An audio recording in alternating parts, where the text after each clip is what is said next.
Good afternoon, everyone. Chris Keleher here from the Chris Keleher team in beautiful downtown Collingwood, close to the bay and our beautiful shops and restaurants. We are here with Sean Brady at one of our community partners, Blue Ridge Meats. We have Sean Brady, one of the owners here, and butcher in training, right? Yeah, not quite butcher in training. Cuts it more with a fork and knife when he's cutting the meat. I think that's how he does it. So, mainly what we want to talk about is what's new here at Blue Ridge Meats. You know, you guys taking over Thornbury location.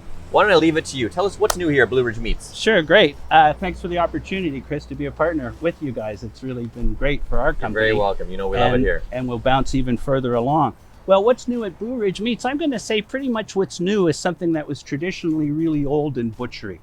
And that was pretty much taking a craft butcher where the animal came from the field through the abattoir in as a whole animal into a butcher shop where the individual cuts were then produced by the butcher. So that's old, but it's really new to Collingwood and it's really new to Blue Ridge Meats. And it's really exciting as well to see that happening down here.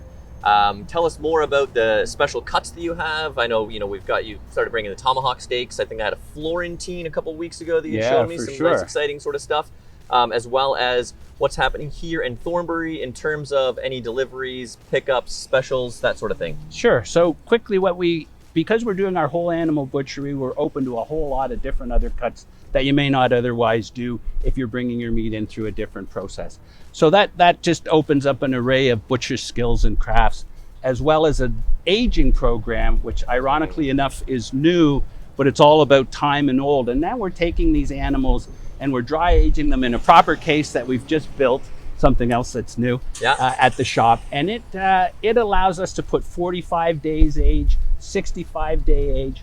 And I'll tell you, the steak and lamb fans, it's not just limited to beef aging, pork as well with our pastured pork. Interesting. It's just been a hit, and it brings a new flavor and dynamic to meat that you wouldn't otherwise get in a large department store sort of setup.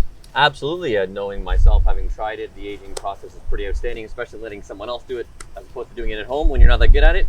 We've started to bring in some Wagyu, and we source that from all over the world, actually, as we're pretty limited in Ontario to access to Ontario Wagyu. Super marbled, super flavored, and a certain element of our clientele is just gobbling it up every weekend. Now, one of the other things really new at Blue Ridge Meats is Blue, our steer here, right? Famous for maybe one of the serious landmarks, Instagram landmarks now.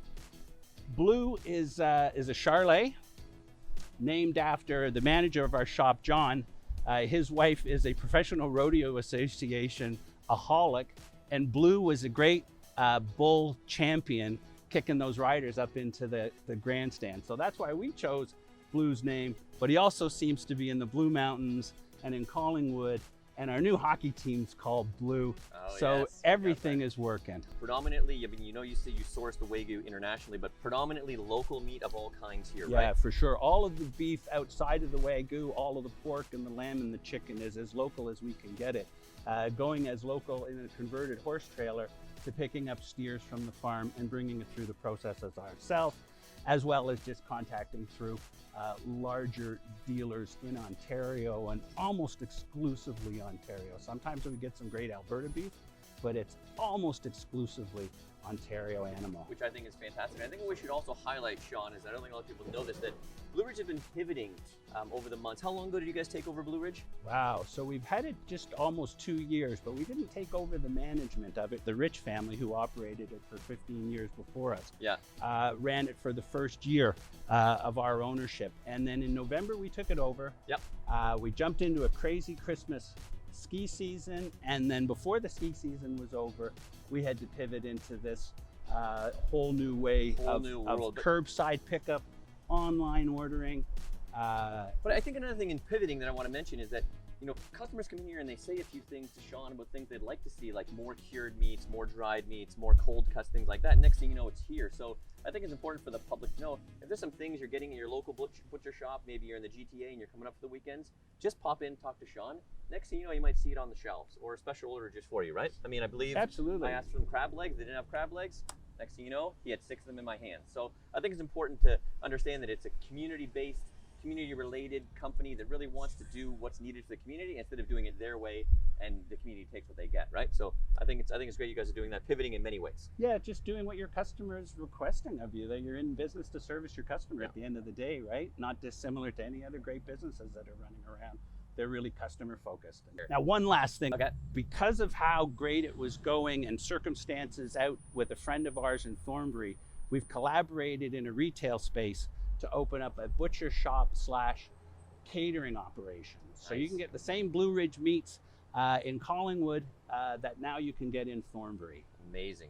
And one more thing before we go, don't forget to come down here when you pick up your meat, take a selfie here with Blue, as John and I are about to do, and hashtag it. Not hashtag, I believe. He has his own Instagram page, so @blue.thebull on Instagram. And we'll see you down here at Blue Ridge Meats.